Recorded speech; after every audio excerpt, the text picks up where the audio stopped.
황홀한 노년, 서범석의 미수의 생각.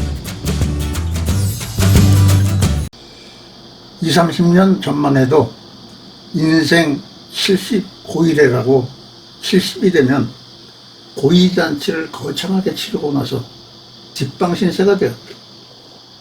이제는 환갑잔치하는 사람은 눈 씻고 보아도 없고 고이잔치도 가족끼리 조촐하게 보낸다. 나도 그랬다. 왜 그럴까? 현재 호주인의 평균 수명은 2022년 기준으로 남자는 82세, 여자는 87세다. 나도 평균 수명을 넘겨 살다 보니 마음에 와 닿는다.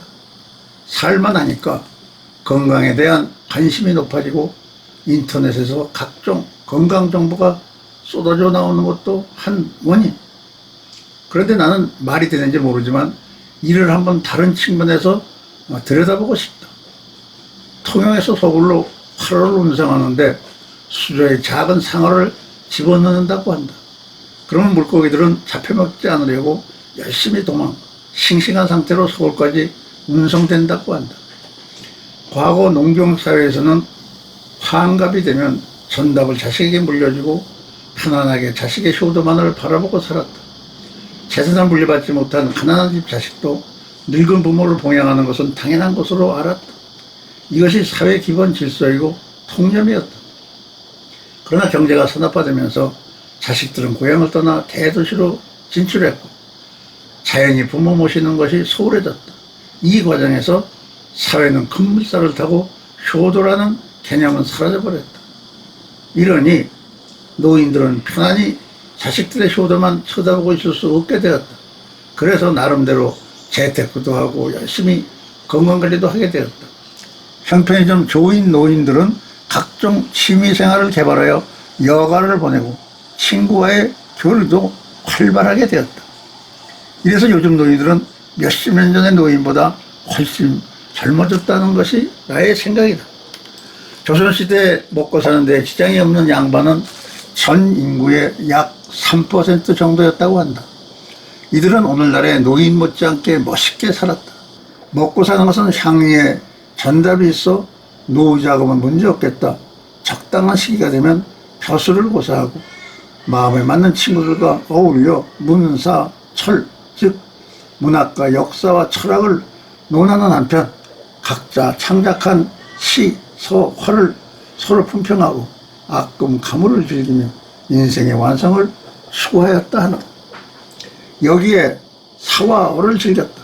산은 활쏘기이므로 오늘날의 골프 같은 것이고 어는 말을 다루는 것이니 고급차를 모는 것이 아닐까 한다. 그래서 잘 살다간 조선시대 선비들의 초상화를 보면 노안이 점잖음, 인자함, 넉넉함, 부드러움과 우아함에 배어있다. 인생에서 부류의 언덕을 넘어가 보면 지난날 더 높이 올라가려고 왜 그리 아둥바둥 됐는지 더듬는 생각을 하게 된다. 인생은 성공이 전부는 아니다. 성공은 오로지 행복의 수단일 뿐이다. 행복 없는 성공은 무슨 의미가 있겠는가. 모든 삶의 기준이 행복이고 2500년 전에 그리스 철학자 플라톤도 행복이 인생의 지구호선이라고 하였다. 높은 자리에 올라갔다고 모든 것을 잃는 사람은 지금도 신문을 더럽히고 있으며 돈이 많으면 오히려 불행한 사람이 많다. 자식들이 상속 재산 싸움을 하고 부자에게는 효도하는 자식이 없고 가난한 사람이 효도를 많이 받는다고 한다. 행복은 주관적인 것이다. 그리고 행복에 이르는 비결은 남과 비교하지 않는 것이다. 행복하기에 가장 이상적인 조건은 가득 채워진 상태가 아니라 앞으로 채울 공간이 있는 삶일 것이다. 무언가 채울 것이 있는 상태에서 한 가지씩 채워나가는 것, 부족한 것을 조금씩 메워가는 것이 행복일 것이다. 8, 90세의 노인 중에도 삶에 대한 놀라운 열정을 가지고 활기차고 신체적으로 활발히 살아가는 사람들이 너무나 많다. 유명인이 아니라도 우리 이웃에도 그런 사람을 찾아볼 수 있다. 97세까지 산 첼로의 성자 파블로 카잘스는 기자가 선생님께서 역사상 가장 위대한 첼리스트로 손꼽히시는데 아직도 하루 6시간씩이나 연습하는 이유가 무엇입니까? 라고 묻자. 왜냐하면 나는 지금도 연습을 통해 조금씩 발전하고 있다네 라고 대답했다 한다. 쇼팽 작품에 뛰어난 곡 해석으로 유명한 피아니스트 아서 루빈스타인은 90세에 뉴욕 카네기 홀에서 눈부신 연주를 했고 세계 최정상의 테너 가수 플라시도 도밍고는 이제 쉴 때가 되지 않았느냐는 질문에 쉬면 늙는다라고 대답했다 한다. 창의력이 번뜩이는 불멸의 천재 살바도르 달리는 미술 활동에서뿐 아니라 여러 대중 앞에서 보이는 다양하고 극적인 해프닝으로도 유명한 화가이며 친구의 아내를 훔친 것으로 유명했는데 84세의 일기로 사망했다. 색채의 마술사로 환상적인 그림, 현실 세계를 해방하는 공중에 뜬 여인의 꽃다발을 즐겨 그렸던 마르크 샤가는 98세까지 활동하였다. 재즈 피아니스트이며 작곡가인 유비 블레이크는 1983년에 사망했는데 그는 죽기 닷새 전 자신의 100세 생일 파티에서 만일 내가 이렇게 오래 살 줄 알았더라면 좀 더 몸조심을 했을 텐데 라고 말했다고 한다. 미켈란젤로는 72세에서 89세까지 성 베드로 대성당을 건축했다. 벤자민 프랭클린은 65세에 자서전을 시작하여 82세에 완성했고 82세에 미국 건국 헌법위원회에서 서로 견해가 다른 각주 대표들을 능숙한 솜씨로 중재하여 미국 헌법을 탄생시켰다. 65세의 윈스턴 처칠은 고령으로 영국 수상이 되어 세계 제2차 대전에서 히틀러와 대결하였다. 79세에 노벨 문학상을 받으며 84세에 자신이 그린 62점의 그림을 전시했다. 노벨 문학상을 받은 유명한 영국의 비평가 조지 버나드 쇼는 94세까지 살았는데 90세에도 작품을 발표했고 98세에 죽은 버트랜드 러셀은 80세가 넘어서도 저술 활동을 했다. 윤석열은 85세까지 시조를 지었고 조선조의 명대상인 황희는 68세에 영의정에 올라 86세에 은퇴했다. 이승만은 73세에 만명으로부터 돌아와서 대한민국을 건국하고 6.25 전쟁을 겪으면서 민주국가의 초석을 놓았다. 은퇴하고 나면 30년을 열정과 취미생활을 즐기면 늙지 않는다.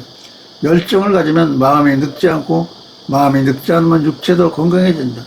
은퇴가 곧 인생 끝이 아니고 은퇴 후에도 또 다른 인생이 있음을 안다면 재테크 못지않게 노테크도 미리 준비해야 한다. 거실남, 파자마맨, 정년미야, 삼식이가 되면 순식간에 늙어버리고 만다. 동창회에 가보면 금방 얼굴에 쓰여있다. 분명히 은퇴 후에 제2의 인생은 있다. 흔히 앙코르 인생이라고 하고 은퇴 후 생을 마감할 때까지는 8만 시간이 있다고 한다. 얼마나 긴 세월인가. 태어나서 취직을 할 때까지 30년, 취직해서 30년 정도 일하고 은퇴해서 보통 30년을 살다가 저생으로 가는 게 인생이다. 노년도 젊은이의 마음으로 끊임없이 새로운 일에 도전하면서 바쁘게 사는 것이야말로 장수의 비결이다. 후회 없는 노년을 보내려거든 반드시 한두 가지의 취미생활을 가져야 한다. 산이 좋으면 산에 올라 호연지기를 부려보고, 물이 좋으면 강가에 앉아 낚시를 하고, 운동이 좋으면 어느 운동이든 땀이 나도록 하고, 책을 좋아하면 열심히 책을 읽고, 수필이나 자서전 등 글쓰기를 해보는 것도 좋다. 그림 그리기나 악기에 익히기도 아주 좋다. 좋아하는 취미 때문에 식사 한 끼 정도 걸러도 좋을 만큼 집중력을 가지고 즐겨야 한다. 인터넷을 좋아하면 허리가 아플 때까지 열심히 정보의 바다를 헤엄쳐보는 것도 좋다. 그 길이 쓸쓸한 노년을 의미 있게 보낼 수 있는 중요한 비결. 지는 꽃도 얼마든지 아름다울 수 있다. 노년이라고 기가 죽어서는 안 된다. 축 젖어서 물러 앉아서는 안 되고 가슴을 펴고 당당해야 한다. 인생의 황혼기, 황혼은 황홀하다. 구름 사이로 서서히 사라져가는 석양은 가슴이 저려오도록 아름답다. 어찌 일출에 비하랴. 바다에 나가 찬란히 황금빛 물결을 남기며 서서히 사라져가는 석양을 보면 일몰은 일출보다 얼마나 더 아름다운지를 알게 된다.